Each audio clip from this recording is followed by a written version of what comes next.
నమస్తే లక్ష్మీ టీవీ తెలుగుకి స్వాగతం. నేను మీ శృతి. ఈ రోజు మనతో ఉన్నారు doctor Rajeshwari madam, general physician. Madam, దీర్ఘకాలిక ఇబ్బందులతో బాధపడేవారు వ్యాక్సినేషన్ తీసుకోవడం వల్ల కలిగే ఉపయోగాలు ఏంటి? చాలా మంచి క్వశ్చన్ అడిగారండి. నా పేరు doctor Rajeshwari, consultant physician, life line Tulasi hospitals, ECR.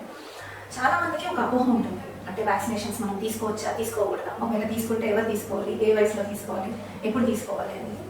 Vaccinations ఎందుకు తీసుకుంటాము అంటే, ఇప్పుడు చాలా మటుకు నిమోనియాస్ కానీ హాస్పిటలైజేషన్, వెంటిలేటర్ రిక్వైర్మెంట్ ఉన్న పేషెంట్స్ చిన్న చిన్న ఇన్ఫెక్షన్స్ కూడా వాళ్ళకు ఉన్న మిగతా ఇబ్బందులు వల్ల, అంటే షుగర్ కానీ, లేకపోతే బీపీ, ఉబ్బసము ఇబ్బంది ఉన్న వాళ్ళు, లేకపోతే గుండె జబ్బులు ఉన్న వాళ్ళకు రోగనిరోధక శక్తి చాలా తక్కువ ఉంటుంది. అట్లాంటి వాళ్ళకు చిన్న చిన్న ఇబ్బందులు, అంటే కామన్ ఇన్ఫ్లుయెన్జా వైరస్ కూడా వాళ్ళకు ఒక్కొక్కసారి ప్రాణాంతకంగా మారుతుంది.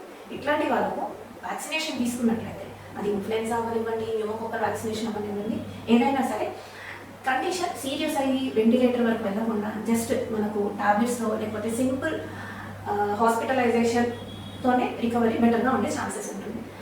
ఈ వ్యాక్సినేషన్స్ తీసుకోవడం వల్ల సివియారిటీ ఆఫ్ ఇన్ఫెక్షన్, ఏదైతే మనకు వారం రోజులు ఐసీయూలో ఉండాల్సిన రావడం, లేకపోతే వెంటిలేటర్ సపోర్ట్ రిక్వైర్మెంట్ రావడం, అదంతా కూడా మనకు ఆ ఇంటెన్సిటీ తగ్గుతుంది. చాలా సింపుల్ కానీ మనము రికవర్ అయ్యే ఛాన్సెస్ ఉంటాయి. అందువల్ల వ్యాక్సినేషన్ అనేది తప్పకుండా అవసరము.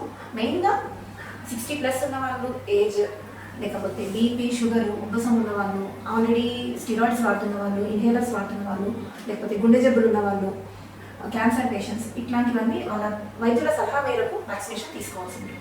దానివల్ల మీరు హాస్పిటల్ ఖర్చు, మీ ఆరోగ్యాన్ని కాపాడుకోగలరు.